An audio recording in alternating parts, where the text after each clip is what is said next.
Tell us, if you can, a little bit. You grew up in London, a family. I believe your mother was stayed at home. Your father was a factory worker. How did you find your way into the theater as a boy or as a young man? What was the introduction, if you remember, for you? Well, largely through school. I went to a great school and had a terrific English department, and the school had a very strong theatre tradition. In fact, we were usually elbowing the teachers out of the way for the best parts and the best costumes. But yeah, school. Do you remember what your first school role was? How old you were? Oh, well, not at that school, but I remember when the very first thing I ever did was at what we call primary school, so I don't know what you call that. Elementary. 7 years old. Yeah. Yeah, and I played the title role in a play called King Grizzlybeard. And I remember my mother cutting out a little triangle of fur out of a rug, which was applied with Scotch tape. That's wonderful. Did your parents encourage you toward acting? What was their sort of feeling about your future? Well, my father died when I was 8, so I don't think he even saw me as King Grizzlybeard. But, I think the safest thing to say is that my mother didn't discourage it. She always just said, whatever makes you happy. Was there any tradition, for lack of a better word, of acting, of art in your family that you came by? My mother was a phenomenal singer. Ah. Yeah. What was her voice like? Pure soprano. Yeah. But strange experience, you know, you have this person called your mother, and then the first time that ever happened is kind of shocking, that she's asked to sing in front of maybe as many people as this. And it's discombobulating, because you think, who is that person? Do you sing much? Different. Do you sing much yourself? I don't know what I do, but I'm now on film singing in Sweeney Todd. Thank God for a singing teacher is all I can say. You attended the Royal Academy of Dramatic Art in London, and I'm always curious what actors take away from professional training versus what they bring to their performance themselves. What did you, when you think back on RADA, what did you gain from that? Well, I think I was I'd already trained as a graphic designer. I'd already worked in that profession, I think. And in fact, once I decided that now was the time, it was always too early for me at 18 to think about being an actor, although I probably always knew that's what I wanted to do. But other things had to be got out of the system, and then, you know, life is hindsight as much as anything else. Now I look back, I think, well, I needed to be at art school because that's very much part of my equipment. But when I decided I now would be an actor, what do? You write letters to repertory companies, and they all say, well, we've only got 2 equity cards a year to give. This was pre-Margaret Thatcher, when we had unions, but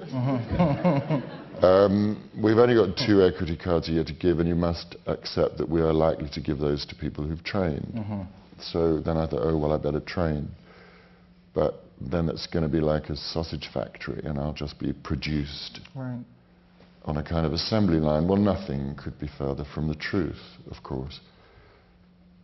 It's very challenging, because they're basically teaching you that less is more all the time, and that truth is the great beacon word, and that you are the servant of the writing. And all of that takes a very long time to disseminate. At RADA, did you know what you didn't know? Did you know what you needed to learn?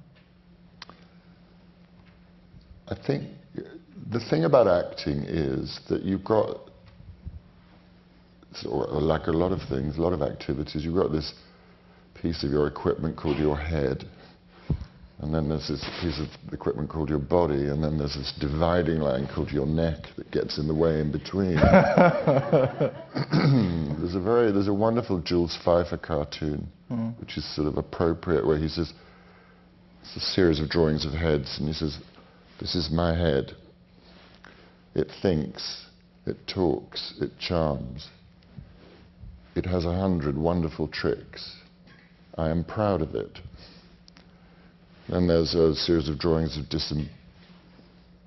disembodied bodies, I was going to say, disheaded bodies. This is my body. It is funny looking. It malfunctions. It looks best in winter clothes. Lucky for my body that I need it to chauffeur my head around. Otherwise, out it would go. And I think a lot of drama school, because it's dealing with this bit of the equipment and this bit, is about pulling the two together. And that takes forever too.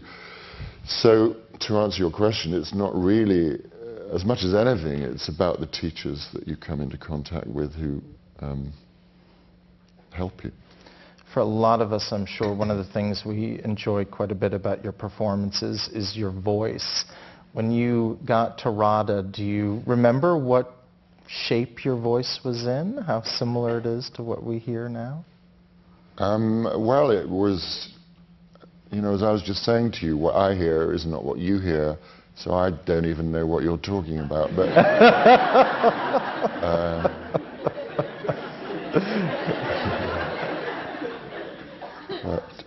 certainly when I was at drama school, it was the source of many complaints, big problems, a great deal of work.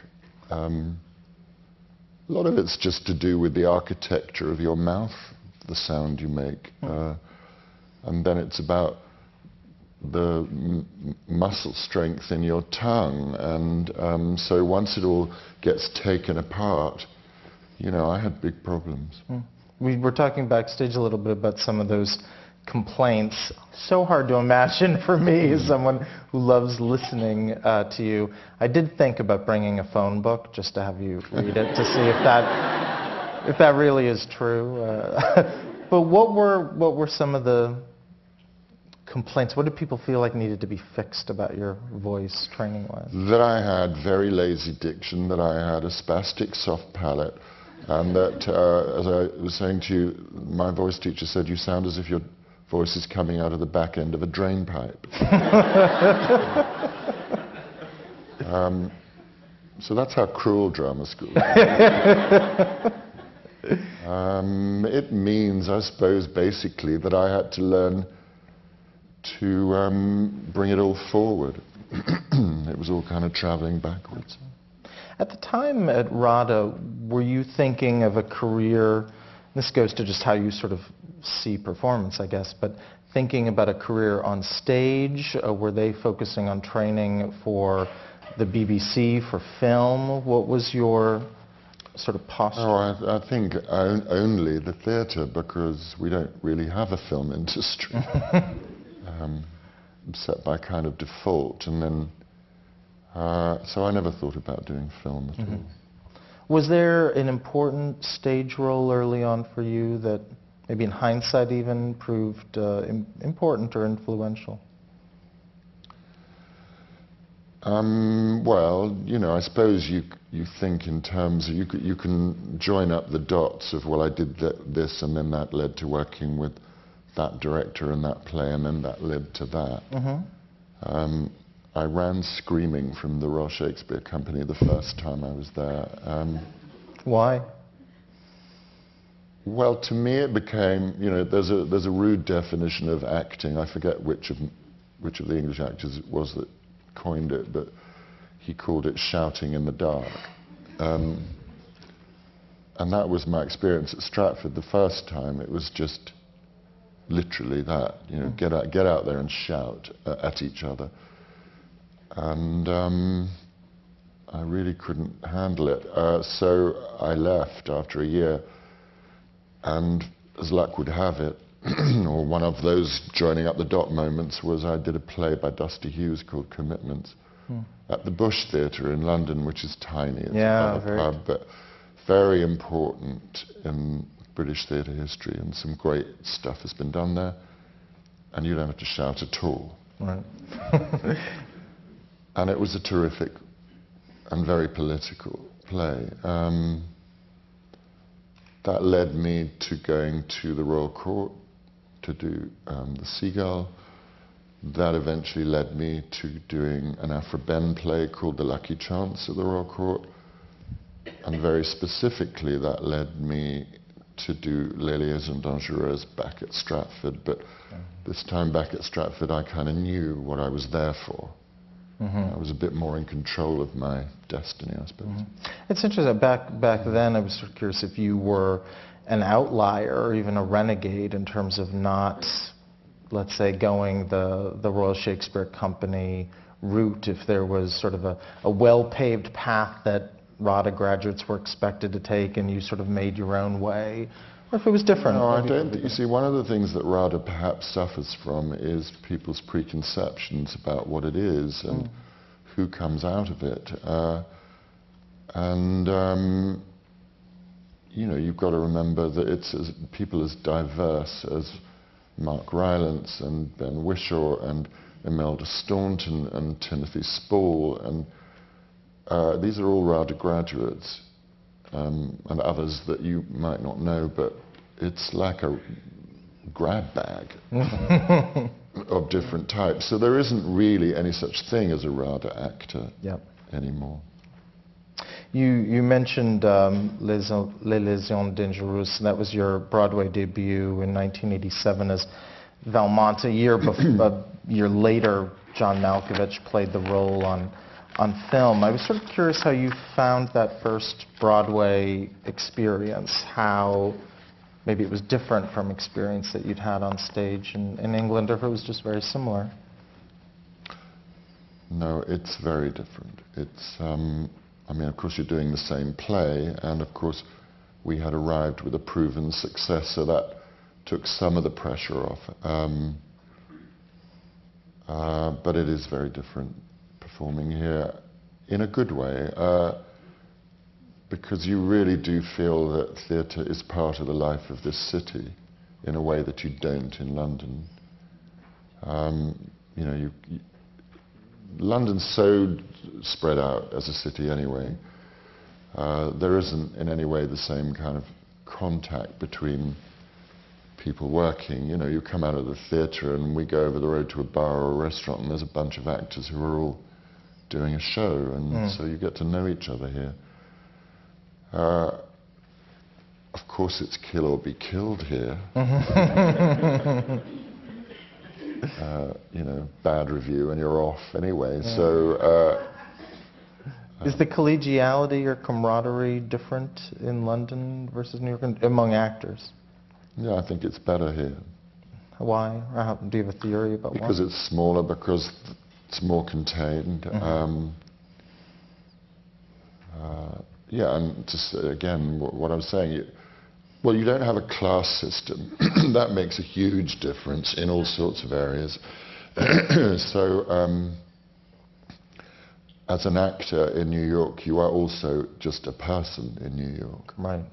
And people look at you head on. You know, in London, there's a lot of people who are just staring at the sidewalk.